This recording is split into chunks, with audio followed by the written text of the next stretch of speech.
¿Qué tal? ¿Cómo estás? Realmente es un privilegio poder estar aquí contigo y quiero hacerte saber algunas preguntas que en algún momento me han hecho. Como, Rocío, ¿qué es el amor? ¿Qué hace el amor? ¿Qué no hace el amor? Y bueno, la mejor respuesta la podemos obtener en la Biblia. En 1 Corintios capítulo 13, versículo del 4 al 5, dice, el amor es paciente, es bondadoso, el amor no es envidioso, ni jactancioso, ni orgulloso, no se comporta con rudeza, no es egoísta, no se enoja fácilmente, no guarda rencor. Otra de las preguntas que me han hecho es, ¿quién es amor? ¿O cómo reconozco el amor en alguien? También la Biblia contesta esas preguntas. En 1 de Juan, capítulo 4, versículo 8, el que no ama no conoce a Dios, porque Dios es amor. Entonces, Dios es amor, por eso es paciente, por eso es bondadoso, por eso es bueno, corrige en amor y no con dureza, no con violencia, no juzga utilizando el pasado, ¿no? El Señor lo que perdona o olvida. Entonces, bajo esta introducción de qué es amor, quién es amor, yo quiero comentarte un pasaje bíblico en el cual Jesús nos enseña cómo Él se manifestó su amor y enseñó a sus discípulos a ubicarse en el perfecto amor. Así que vamos a Lucas capítulo 9, versículos 53 al 56, que dice, pero no lo recibieron porque su intención era ir a Jerusalén. Al ver esto, Jacobo y Juan, sus discípulos, le dijeron, Señor, ¿quieres que mandemos que descienda fuego del cielo como hizo Elías y los consuma? Entonces, volviéndose él, los reprendió diciendo, vosotros no sabéis de qué espíritu sois, porque el Hijo del Hombre no ha venido para perder las almas de los hombres, sino para salvarlas. Y se fueron a otra aldea. Vamos a un poco ver en estos versículos, cada uno de ellos, qué es lo que realmente Dios está queriendo hablar. Y analicemos el versículo 53. Dice, pero no lo recibieron porque su intención era ir a Jerusalén.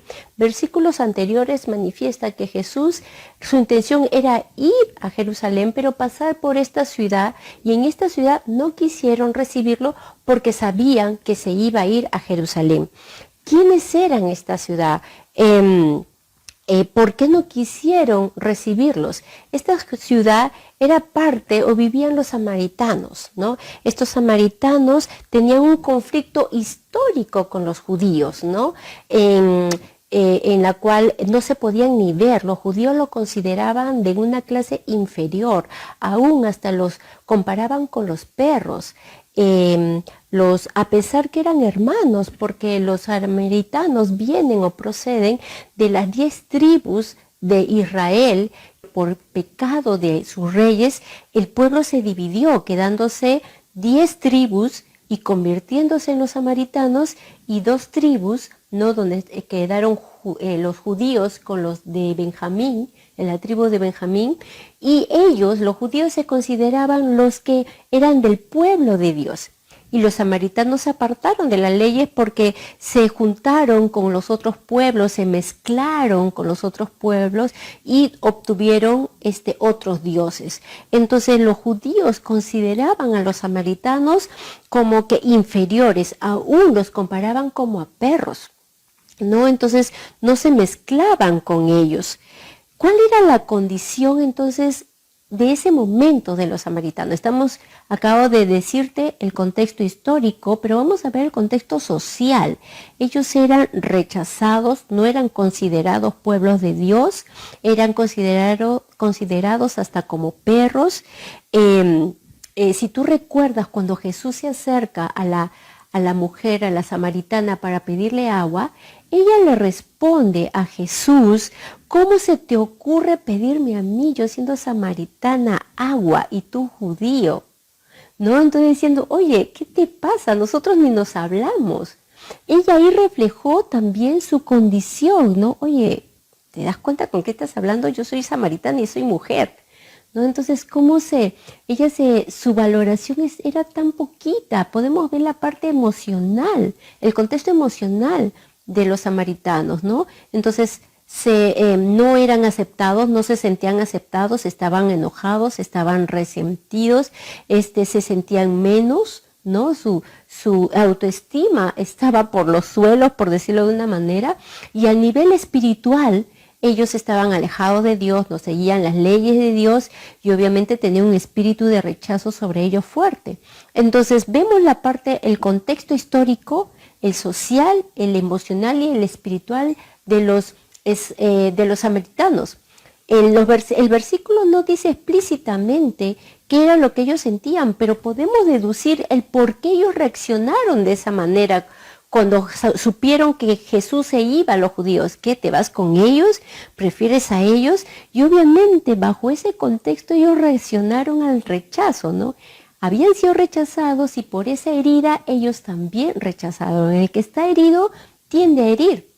Entonces, vamos a ver el versículo 54, que dice: al ver esto, Jacobo y Juan, sus discípulos, le dijeron: Señor, ¿quieres que mandemos que descienda fuego del cielo como hizo Elías y los consuma? ¿Qué les pasó a los discípulos? ¿Qué les sucedió? ¿Por qué hablaron así? No vemos, la Biblia tampoco no es explícita a contestar esta pregunta, pero sí podemos deducir por la actitud de ellos qué era lo que estaba pasando. Vamos a entender un poco también el contexto de Juan y Jacobo. Ellos eran judíos, habían sido criados por familias judías. Ellos nacieron bajo una cultura y esta cultura social, familiar, les había enseñado desde que nacieron que los samaritanos no eran pueblo de Dios, que eran rechazados, que eran como perros. Entonces ellos habían crecido influenciados bajo ese contexto y la situación de ese momento hizo sacar a la luz lo que ellos tenían dentro, esa influencia familiar, social, cultural que tenían, hizo que salieran, porque ellos se sintieron ofendidos del rechazo, recibían el rechazo de los samaritanos y produjo en ellos una ofensa al punto que los enojó, los molestó, ¿no? Que fueran rechazados y manifestaron su enojo aún utilizando la palabra, y ese fue el engaño, ¿no? Que ellos cayeron en utilizar la palabra y compararse como Elías. ¿Quiere, Señor, que mandemos fuego como Elías? ¿No? Porque Elías, obviamente, antes de Cristo, él tuvo que enfrentarse, ¿no?, a todo ese pueblo, a ese pueblo que se había apartado de Dios, a ese pueblo que estaba atrás de Baales, entonces de otros dioses. Elías pidió fuego del cielo y consumió a 450 profetas, ¿no? Y los consumió. En pocas palabras, Juan y Jacob le estaba diciendo: mira, esos son ese pueblo que infiel, ese pueblo profano, ellos son, así que si Elías los mató, nosotros también matémoslos, incinerémoslos, consumámoslos, vamos a matarlos. El enojo de ellos, lo que estaba dentro, hizo que saliera y pecaran. ¿Cuál fue el pecado de Jacobo y de Juan? El deseo de verlos muertos, porque eso fue lo que ellos manifestaron. Jacobo quiso y Juan quisieron justificarse con la palabra, pero la bondad de Dios fue mostrarle ese engaño. Pero más adelante te lo voy a explicar. Quiero que un poco conozcamos quién era Juan y Jacobo. Sabemos que eran judíos, sabemos que eran seguidores de Jesús, sus discípulos, pero también fueron llamados por mismo Jesús los hijos del trueno. Quizás una forma de describir cómo iba a ser su liderazgo futuro. También eran los dos hermanos que fueron con la mamá, quizás porque ellos le pidieron a la mamá o aceptaron que la mamá les dijera para ir a pedirle a Jesús que le diera los dos lugares preferenciales en el cielo. También Juan era aquel que reposaba su cabeza en el pecho de Jesús y se autodenominaba el discípulo amado. Era aquel que escribió el Evangelio de Juan, el Evangelio del amor. Él manifestó el amor, el aspecto del amor de Jesús. Sí, ellos eran lo que en ese momento le dijeron a Jesús: Señor, hay que consumirlos, ¿no? En su enojo.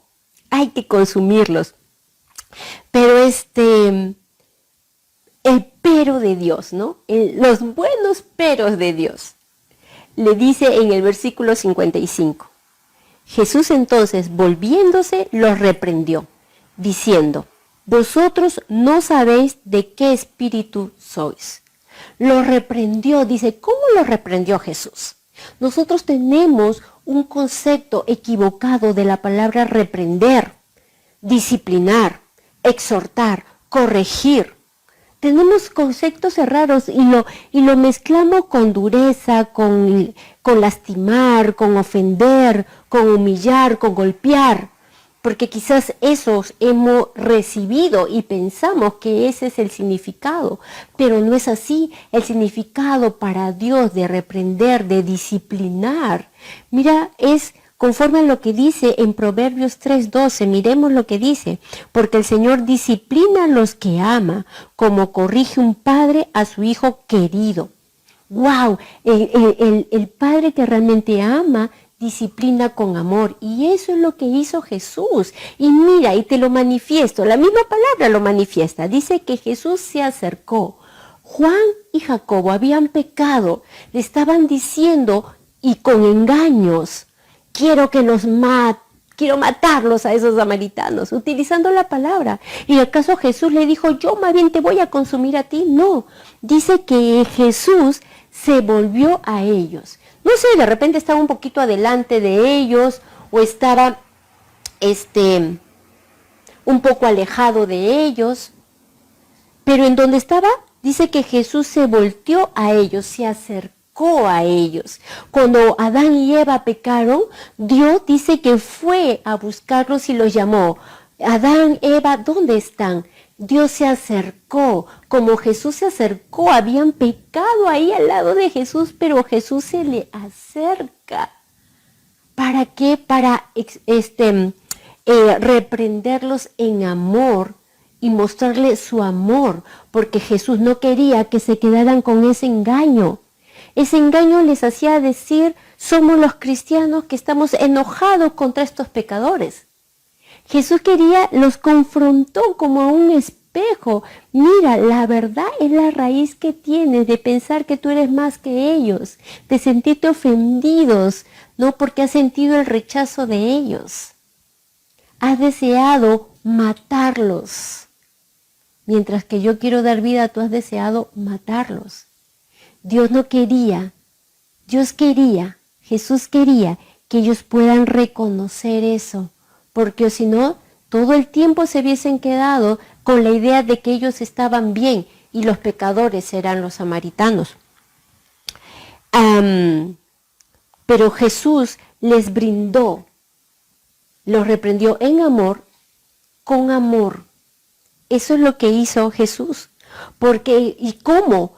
Brindándoles la verdad, la única verdad que los podía transformar para que ellos pudieran recibir el amor auténtico de Dios y darlos.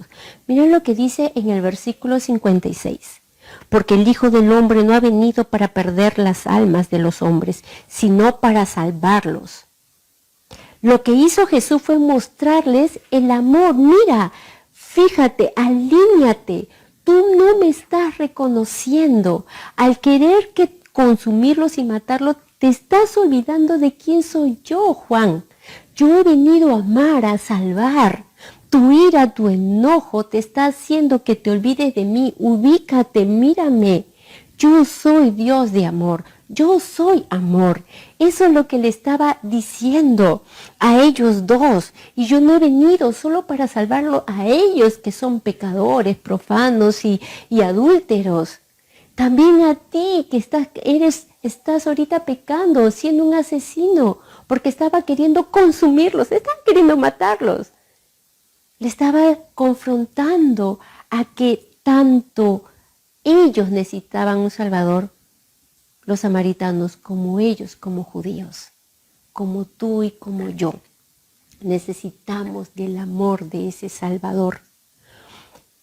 Y se ve el proceso de crecer en esta verdad de Juan. Ahí, en esos 3 años, había caminado con Jesús.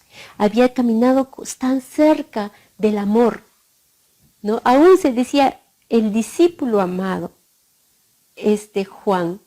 Pero así mismo aún manifestaba sus áreas que tenía que ser restauradas por Dios, sanadas, tenía que ser transformadas. Y ese proceso se fue viendo. Y mira cómo lo aprendió, porque llegó a aprenderlo Juan. Por eso predicaba, por eso hacía la obra del evangelio, ¿no? Iba por todas las naciones predicando el evangelio, porque lo aprendió y lo dice en Primera de Juan capítulo 4, versículo 16. Y nosotros hemos llegado a saber, wow, hemos llegado a saber y creer que Dios nos ama. Dios es amor. El que permanece en amor, permanece en Dios y Dios en él.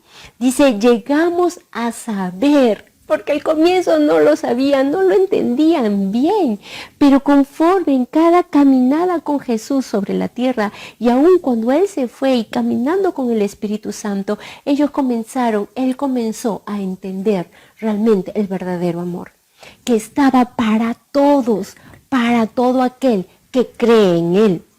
Eso es lo que Él entendió. Juan pudo comprender que el amor es bueno, que Dios no nos daña, que su amor no nos daña, que quiere el bien para nosotros y nunca el mal. Dios responderá muchas de nuestras peticiones y quizás otras no, pero siempre nos dará lo que necesitamos. Nosotros no debemos olvidar quién es amor. No debemos olvidar de que Jesús vino para transmitirnos el verdadero amor, ubicarnos. El Señor nunca nos va a apartar, nos va a perdonar. Y mira lo que dice Romanos capítulo 8, versículo 38 al 39.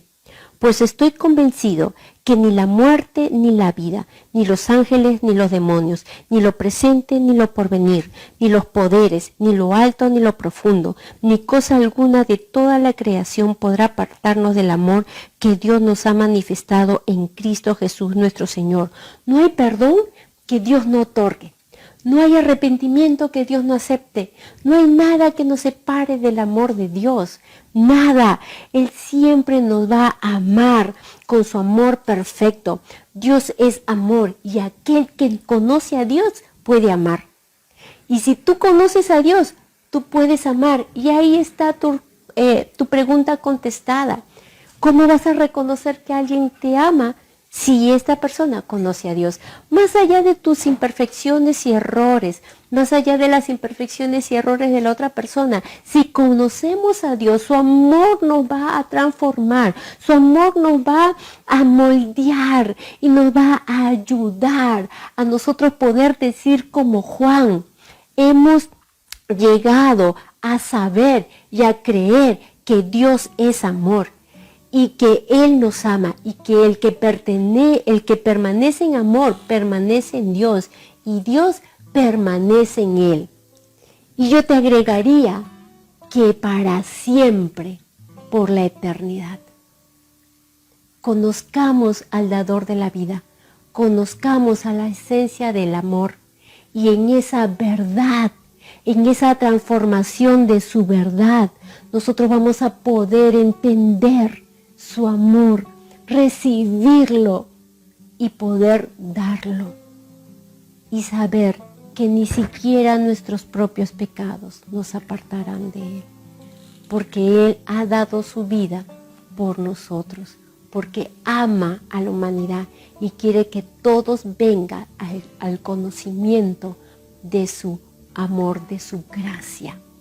Vamos a orar, dándole gracias a Dios por su amor y pidiéndole que nos ayude a poder saber y creer que Él es amor y poder nosotros amar y llevar el amor de Dios a otros. Vamos a orar. Señor, te damos gracias, Señor, por esta oportunidad Señor, que nos hayas contestado estas preguntas. ¿Qué es amor? ¿Qué hace el verdadero amor? Y tú haces eso, Señor. acercarte a nosotros, a pesar que pequemos, como ese Padre, Señor, del Hijo pródigo, que cuando lo vio de lejos no esperó que le venga y le pida perdón. Él corrió y lo abrazó. Su perdón no estaba condicionado a las palabras de arrepentimiento del Hijo, Señor. Igual manera tú nos amas, Señor. Y, Señor, tu perdón no está condicionado a nuestras actitudes, Señor. Padre, enséñanos, Señor, a recibir ese amor, a valorarnos en ese amor y dar ese amor. Que, Señor, sepamos, Señor, que siempre podemos venir a ti arrepentidos, que podamos, así, Señor, como Juan, Señor, ser confrontados con tu verdad, no para, Señor, ser juzgados, sino a ser liberados de nuestros propios engaños o los engaños de este mundo, del diablo que nos quiere que ocultemos, Señor, esas raíces de amarguras no buenas que impiden, Señor, el fluir de tu amor en nosotros. Ayúdanos, Señor, a ver, Señor, tu amor en todo tu proceso de transformación en nuestras vidas, para no temer, porque tú siempre querrás el bien para nosotros. Gracias te damos en el nombre de Jesús. Amén y amén. Si tú has creído y te has dado cuenta que esta es una verdad y quieres conocer más del Señor, ahí tú vas a ver que hay un link de invitación. Por favor, dale clic, llena ese formulario y atrévete a conocer al dador de la vida. Dios te bendiga. Gracias, familia.